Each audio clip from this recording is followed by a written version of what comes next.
This week we're going to be looking at the Black Panther Party, otherwise known as the Black Panther Party for Self-Defense. We have researched 3 different articles taken from the Jerry Falwell Digital Library Resources. One of these articles is entitled The Black Panther Party and the Struggle for Human Rights, written by Meredith Roman. The second article is Engendering the Black Freedom Struggle, Revolutionary Black Womanhood and the Black Panther Party in the Bay Area. This was written by Robin Spencer. The third article that we will analyze and review is entitled Feeding the Revolution, the Black Panther Party, Hunger and Community Survival by Mary Portorti. To begin with, in looking at the Black Panther Party and the Struggle for Human Rights by Meredith Roman, the objective analysis of this article is to illuminate how the Black Panther Party conceived the African American liberation struggle as a struggle for human rights, not civil rights. And one must always keep in mind that there is a legal and definitive difference between human rights, which is governed by the United Nations, and civil rights, which is governed by the laws of a specific country.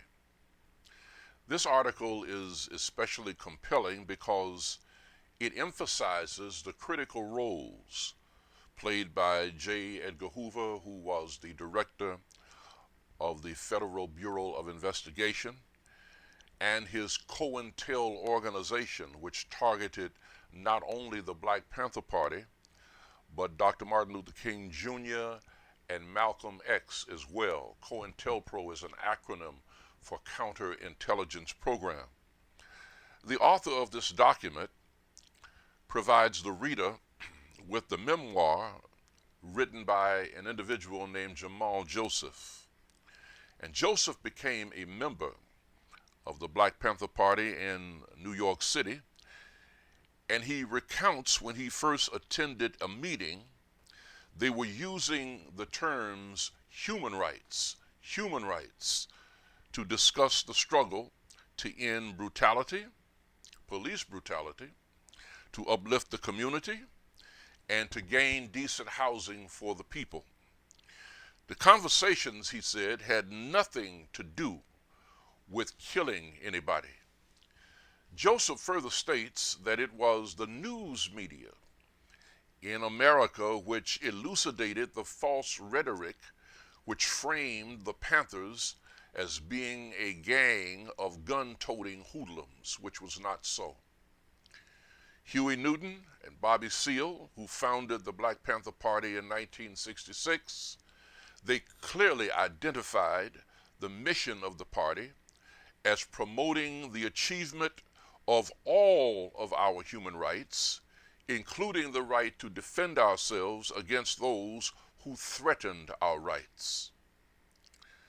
The second article reviewed is entitled Feeding the Revolution, the Black Panther Party, Hunger and Community Survival by Mary Portorti. The author of this document analyzes, evaluates, and presents the Black Panther Party in a totally different perspective than the news media. For example, this document emphasizes the party's efforts to organize poor black communities, beginning with free breakfast programs for children and free health clinics throughout disadvantaged neighborhoods.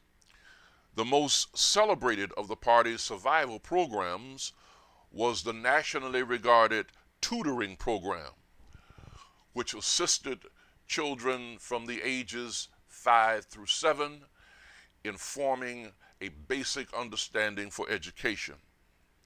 Although J. Edgar Hoover called the Black Panther Party of self-defense the greatest threat to the internal security of the nation, the party continued to spread across the United States and abroad establishing chapters within depressed and suppressed communities. Potorti also points out that it was the same J. Edgar Hoover who targeted Dr. Martin Luther King Jr. and referred to him as a black communist messiah.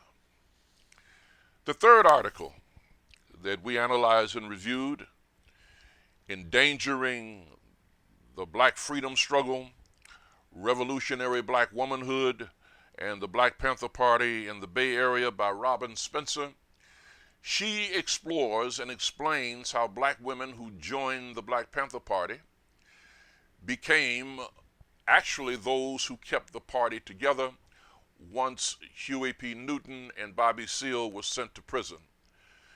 Using oral history and archive sources, it examines such issues as formal and informal leadership, state political repression, gendered guerrilla imagery, and debates around child rearing and birth control to reveal how these women were able to shape the Panthers' organizational evolution as they struggled against misogyny.